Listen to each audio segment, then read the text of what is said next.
여러분 안녕하세요. 한국군사문제연구원의 홍성표입니다. 항공우주전의 세계, 오늘은 욤키프르 전쟁에 관해서 살펴보도록 하겠습니다. 욤키프르 전쟁은 10월 전쟁이라고도 하지요. 이스라엘과 에집트와 시리아 연합군의 전쟁입니다. 중동 전쟁은 여러 면에서 전쟁사의 획기적인 그러한 전쟁으로 평가되고 있습니다. 그 이유는 이스라엘을 둘러싸고 있는 그 9개 아랍 국가들이 이스라엘한테 번번이 패배하거든요. 꼼짝 못하고 있는데. 너무나 우습죠.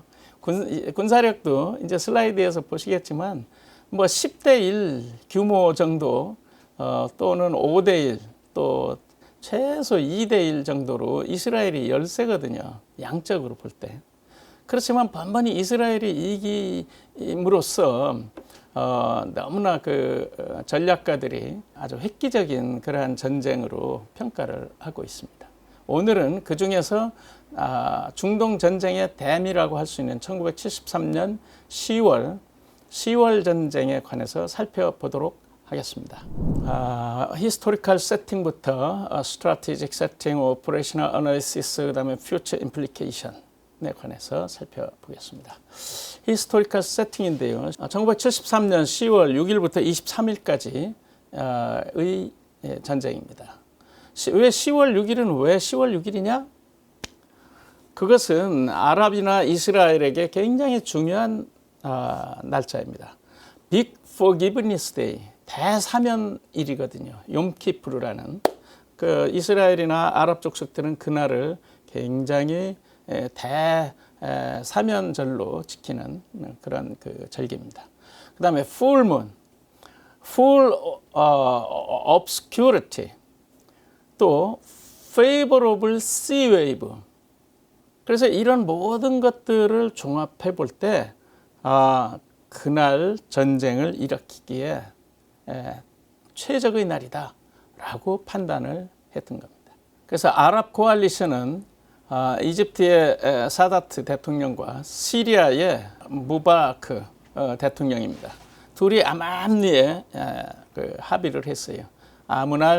아무일 몇 시에 이스라엘을 북쪽과 남쪽에서 협공해가지고 바다로 아주 쓸어버린다 하는 내용을 합의를 했던 겁니다. 그렇게 하고 전쟁을 계획을 한 것이죠. 근데 그걸 기도 빈익하게 한다고 대통령과 장관들 정도 수준에서 그걸 알았어요. 의논을 했어요.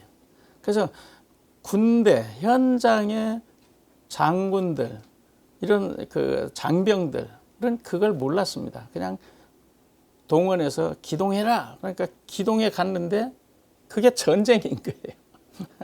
전쟁을 그렇게 수행해서 이길 수 있겠습니까? 그렇게는 못 이기죠. 그런데 아랍연합은 그런 상황으로 전쟁을 준비했던 겁니다. 왜냐? 이스라엘의 모사드의 정보 때문에 어떻게 조금만 노출이 돼도 그게 다 드러나거든요. 노출되거든요. 그러니까 그것을 기도빈익하게 하려니까 아는 사람을 최소화시켜야 된다 그래서 대통령과 장관 수준에서 열심히 했던 겁니다. 그렇지만 군사력을 운영하는 그 사람들은 그 현역들이잖아요. 그러니까 거기에서 굉장히 큰 갭이 있었다. 이스라엘은 백인 수상이죠. Political, Economic and Social Factor들이 작용을 합니다. 그래서 Political, Historical Setting에서 보면은 사다트는 뉴스위크와의 인터뷰에서 1973년도에 이렇게 얘기했습니다. If we don't take our case in our own hands, there will be no movement. Everything I've done leads to pressure for more concessions. Every door I have opened has been slammed in my face with American blessings. 맨 끝에 보면 Everyone has fallen asleep over the Middle East crisis, but they will soon wake up. 사담 후세인은 그 전쟁을 계획하면서 속으로 이번에는 자신 있다. 이번에야말로 이스라엘에게 본때를 보여주고 이스라엘을 홍해로 몰아낼 것이다 라고 단단히 별는 거죠. 1972년 5월에 브레즈네프와 닉슨 대통령 간에는 서로 핵 전략에 관한 합의를 이뤘습니다. 그러면서 중동 사태에 관해서는 그냥 그들끼리 알아서 해결하도록 놔두자, 이런 합의를 했습니다. 그런데 그들끼리 알아서 하도록 놔두자 하는 것은 아랍으로서는 너무나 부당한 겁니다. 왜냐하면 1967년도의 그 전쟁에서 아랍은 시나이 반도도 뺏기고 골란 하이츠도 뺏겼거든요. 그러니까 이스라엘을 공격했다가 오히려 된탕 당하고 영토까지 뺏긴 상황에서 평화협정에 체결을 했는데, 미국과 소련이 그쪽 동네는 그쪽끼리 알아서 해결하게 우리가 간섭하지 말자, 이런 정도 합의를 하니까 이 답답해 죽을 노릇이죠. 아랍으로서는. 이스라엘로서는 너무나 당연한 것이고, 그런 합의가 왜 나왔겠어요? 미국이 이스라엘을 지지하기 때문에 그런 합의가 나오게 된 겁니다. International Understanding에 관한 컨센서스가 있었습니다. 여러분, 1973년, 1967년 그 중동의 그 영토 변경입니다. 한번 보시겠습니다. 이스라엘은 No와 No Peace. 이스라엘은 평화를 지키기 위해서는 전쟁을 해야 되는 국가 운명을 타고났어요. 왜냐하면 팔레스타인이 살던 지역에 밀고 들어가서 300만 그 주이시들이 이스라엘을 건국했거든요. 1948년도에. 남이 살던 고장에 들어가서 나라를 세웠으니 어땠겠어요? 계속 침공을 받는 것이죠. 그래서 싸워야 평화를 얻을 수 있다 하는 것이 이스라엘의 결사적인 사상입니다. 그때 67년도 전쟁에서 아랍은 대참패를 겪었죠. 그래서 아주 굴욕적인 강화협정에 체결을 했습니다.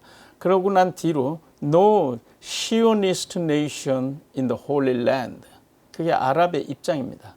아라비아 반도에 시오니즘 국가는 절대로 용납하지 않는다 하는 것이죠. Illusion of security, sense of invincibility, 그것은 이스라엘의 생각입니다. 그래서 이스라엘의 안보, invincibility, 절대 침몰할 수 없다 하는 것이죠. 그러니까 끝까지 생존해야 된다 하는 것이 이스라엘의 결사적인 각오입니다. Vital interest를 보면 negligence of the Arabic problem by the international community, especially US and USSR. 아까 얘기했죠. 닉슨과 브레즈네프 간에 합의를 한 것, 그것은 아랍으로서는 도저히 받아들일 수 없는 그러한 그 수수방관하는 태도죠. 왜? 이스라엘이 무력으로 강점한 영토를 그냥 그대로 넘어갑시다, 이렇게 하니까 그 유엔 헌장에 그것은 안 되거든요. 무력으로 점령한 영토는 인정하지 않는다고 유엔 헌장에 돼 있지 않습니까? 그런데 미소가 그렇게 합의하니까 아랍은 굉장히 아주 통탄할 노릇이죠. 이스라엘은 survival of the state of Israel, 이스라엘 국가의 생존. 그러니까 벌써 정신 자세부터가 이게 다른 겁니다. 아랍과 이스라엘 간에는. strategic setting 한번 보겠습니다. 1949년도에 국경이 저렇게 돼 있었어요. 이스라엘은 블루 칼라로 돼 있는 것이 이스라엘입니다. 그리고 시나이, 에집트, 시리아, 조르단, 레바논 아니 그렇게 둘러싸고 있죠. 그랬던 것이 1956년도의 국경선인데, 이스라엘이 67년도 전쟁을 통해서 시나이 반도와 골란 하이츠를 점령해 버렸습니다. 그리고 나서 이제 1973년도에 다다른 것이죠. 그 Theater of War는 청색으로 그 선, 그것이 Theater입니다. 그래서 그 안에서 이루어지죠. 지중해와 홍해, 이스라엘, 시리아, 에집트. 그 군사력 배치인데요. 중과 부적이죠. 이스라엘은 수적으로 6대 1의 열세 전력이었습니다. 골란 하이츠에서는 마찬가지입니다. 시리아는 이집트와의 합의에 의해서 단숨에 이스라엘을 몰아낼 기세로 집중해서 전선에 군사력을 배치했습니다. 그렇지만 이스라엘은 거기에 나눠서 배치할 전력이 별로 없는 거죠. 그래서 약 2대 1의 비율로 열세했습니다. 네이벌 포스는 이집트가 51척, 시리아가 15척인데 비해 이스라엘은 22척으로 3대 1의 열세였습니다. 항공력을 보면은 아랍권은 1329대인데 반해 이스라엘은 512대, 6대 1의 비율로 열세였습니다. 방공포 마찬가지입니다. 그 strategic setting and state 보면은 negotiations conducted from a position of Arab strength. 이스라엘은 maintain 1967 status quo in order to protect borders and gain advantage for future negotiation under favorable conditions. 이스라엘은 1967년도에 점령된 지역까지를 국경으로 인정하고 그것을 지키고자 하는 것입니다.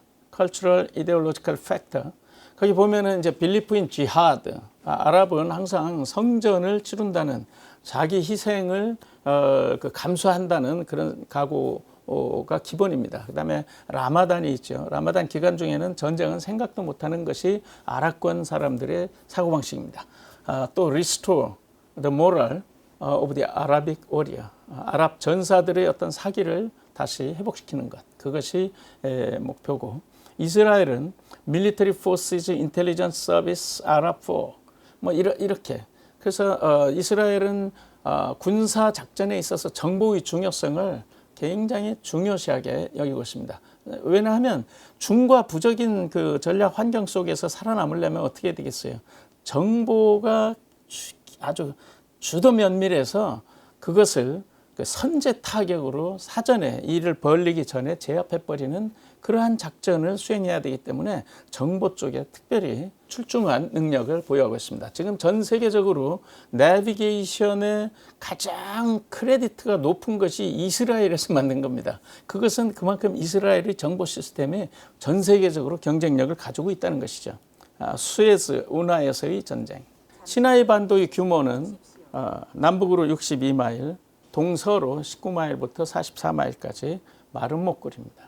거기에 패시지가 좀 있고 또 골란 하이츠 지역입니다. 골란 하이츠는 약 37마일 남북으로 동서로 약 12.5마일 그 정도 되는 곳입니다. 거기에 방공망들을 많이 설치해 놓고 있죠. 왜? 이스라엘은 항공력이니까 이 항공력의 기습을 막아야 된다라고 해서 방공망을 그쪽에 집중시켜 놨습니다. 이스라엘은 그 사고방식이 뭐예요? No peace, no war. 평화를 지키려면 전쟁을 해야 된다라고 그렇게 생각하고 있는 사람들이거든요. 아랍 코알리션은 그 항공력이 많았지만 그러한 그 전법이나 숙련도 또는 어떤 그 작전 역량 이런 면에서 이스라엘의 상대가 되질 못했습니다. 이스라엘의 그 decisive 포인트는 line of communication, 그 다음에 seat, reserves, air superiority 그런 것들입니다. 그래서 이스라엘이 갖고 있는 강점 중에 하나가 뭐냐면 동원이 실시간에 이루어진다는 겁니다. 국토 면적이 좁다 보니까 작다 보니까 수상의 동원령만 내리면 즉가닥 동원되는 거예요. 그러니까 국민이 전부 다 예비군입니다. 아랍 이집트나 시리아는 동원령 내리면 한 2, 3일 걸려야지 동원이 되거든요. 그렇게 정신 자세에서부터 엄청난 차이를 가지고 있습니다. 그래서 여기 보면은 Operational Analysis에서 Did objectives focus on opposing COG? Yes. Deception plan, surprise, 기습 이런 것들이 목표를 설정한 대로 이렇게 돼 있습니다. No, 그것은 뭐냐면은 early phases, yes, later phases. 처음에는 이스라엘은 그러지 못했지만 후반부에서는 포커스가 제대로 맞았다. Destruction of the ADA capabilities before the sea attack. 그것은 뭐냐면 방공망들을 초전에 박살을 냈어야 됐는데 그것을 하지 못했다 하는 얘기입니다. 그 다음에 Did each rival's operational objectives support obtaining his strategic objective? 전략 목표 달성에 기여했는가? 아랍은 yes, 이스라엘도 yes. 아랍은 그 수에즈 운하를 넘어서 쳐들어가는 것으로 이렇게 짰습니다. 근데 그 시리아도 그거를 남북에서 동시에 개전해서 이스라엘을 아주 압살해 버리려고 이렇게 했어요. 그런데 실제로는 어땠느냐? 사다트는 그 H아워에 D-Day H아워에 작전을 개시했습니다. 근데 시리아는 그걸 못한 거예요. 그래서 이스라엘은 남부를 먼저 공략을 한 다음에 북부를 공략할 시간적 여유를 벌었습니다. 그렇게 해가지고 그 시리아와 이집트가 협공으로 이스라엘을 단숨에 무찌르기로 했지만 박자가 안 맞은 거죠. 그래서 이스라엘이 승기를 잡게 됐습니다. 여기 보세요. Did one side have an apparent advantage over the other? manpower는 단연 아랍이죠. 포지션은 이스라엘, combat effectiveness 비슷했습니다. 테크놀로지는 이스라엘, 리더십 아랍과 이스라엘이 같이 했다. culmination 그 공세 종말점이죠. reach culminating point 아랍과는 yes, 이스라엘은 no지요. opposing commanders try to bring adversary to culmination. 아랍이나 이스라엘이나 그러지는 못했습니다. 번번이 이스라엘은 그런 그 난관에 부딪히기도 했습니다. 왜냐하면 중과 부적이기 때문에 조금만 아차해도 아주 큰 일로 그게 이어지거든요. 그런 사태들이 벌어졌습니다. 이스라엘 사람들은 그들이 믿는 하나님의 기적을 경험했다고 매 전쟁 때마다 그렇게 얘기를 했습니다. 우리가 전쟁을 이야기하면서 어떤 하나님의 기적을 이야기를 하면 이게 뭐가 안 맞는 거예요. 그런데 이스라엘 백성들은 그걸 신봉하고 있어요. 왜냐하면 시리아와 이집트가 D-Day H아워에 같이 동시에 협공하기로 했는데 박자가 안 맞는 거, 그것은 하나님의 역사다라고 믿는 것이죠. 또 이집트가 과거에 이집트가 이스라엘 공군기들을 뭐 거의 300대 이상 요격해서 다 격추시켜 버렸어요. 그러고 난 뒤에 일주일 정도를 잠잠하게 있는 거예요. 공세를 지속하지 않고. 그 일주일 기간에 이스라엘은 미국에서 최첨단 F-15기를 포함해가지고 첨단 무기 장비들을 지원받아서 전열을 재정비한 다음에 반격에 나섰습니다. 그 일주일 동안 이집트는 뭐 했는가? 아무것도 한 게 없어요. 그러니까 이스라엘 사람들은 그게 하나님의 역사가 아니고 뭐냐 이렇게 얘기를 하거든요.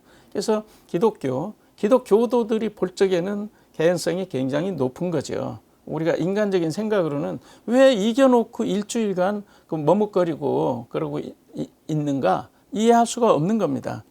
이스라엘 사람들은 그렇게 신봉하고 있죠. 이스라엘은 육해 공군이 긴밀하게 협조된 전쟁을 수행하거든요. 그것은 시너지 효과를 창출하잖아요.